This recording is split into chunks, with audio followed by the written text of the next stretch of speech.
that's one of the biggest discoveries also, and as not to mention, you know, all the clean lands and the clean soil and everything that these cultures had, and the perfect raw milk that like the Swiss had and all. But he said that all of the people that he was looking at being out in the sun.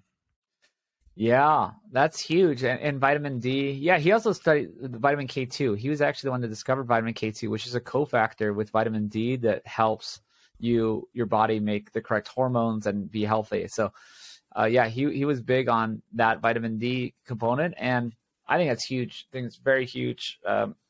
Vitamin D, there was a lot of COVID studies too about like how much people who are deficient in it had way worse times, more deaths, more hospitalizations, all that type of stuff.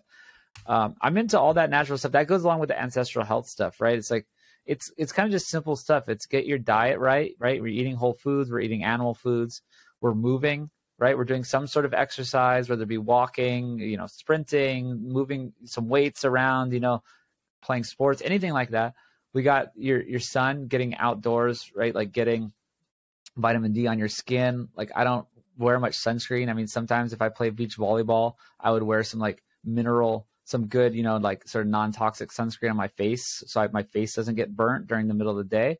But I mean, humans walked around forever without getting skin cancer, right? We got sun all day and we get a tan, and a tan is basically just your body building up the resistance to the sun so that it doesn't burn, but you can still get the vitamin D, right?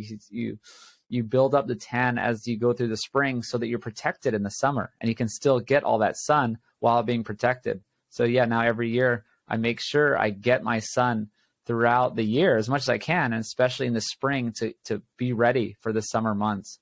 And yeah, it's hugely important. Circadian rhythm, a lot of stuff going on, you know, research now, like people like getting sun in their eyes in the morning, you know, so much stuff, just even being outside, right? There's probably half of it could be just being outside, being in nature, you know, there's a million things going on with that.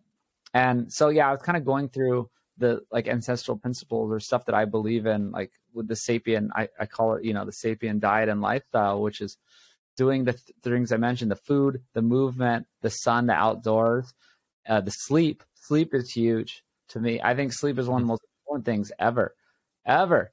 I am more consistent with my sleep than I am with my food. Actually, people think, you know, I'm like some crazy person and like eat like, you know, perfectly at all times. I don't, you know, like if I'm out in a social situation, I'm healthy and I have a good relationship with food and I can eat something and I know it's not perfect, but I do fine. But with sleep, I never sacrifice that. I actually have gotten like 8 hours of sleep almost every night. Actually, last night I didn't get good sleep. I actually feel a little tired. I feel I'm not quite right. But, you know, I'm going to figure out how to make up for that sleep immediately, right? Go to sleep extra early tonight. Or if that happened before, I would take a nap. You know, I just think it's so important. Brain health. I think a lot of people with Alzheimer's, there's sort of this correlation with people not getting enough sleep over their life. Yeah, I need to look into that more, but I think there is a big component of, well, it's kind of in the science of just replenishing and rejuvenating and repairing your brain while you're asleep, right? So it kind of makes even just logical sense that we're having these mental and brain problems, cognition problems as we age, because so many people are just going through life not getting enough sleep, not getting that repair. And then lastly, we have community, and I sort of throw in the bucket of everything else, like sort of stress management, community, sense of purpose, all that type of stuff. I think is super important. And I think that's what's going on with the blue zones. People probably know about the blue zones and these people who live really long. Well, you know what? Most of it, I think, is from that sense of purpose, community. Like they have these strong bonds. They are outside, they are moving, and they are eating whole foods, right? That's another thing. They none of them are vegan. I know the author of the book, The Blue Zones, tried to make it seem like they're very plant-based, but all of them ate meat.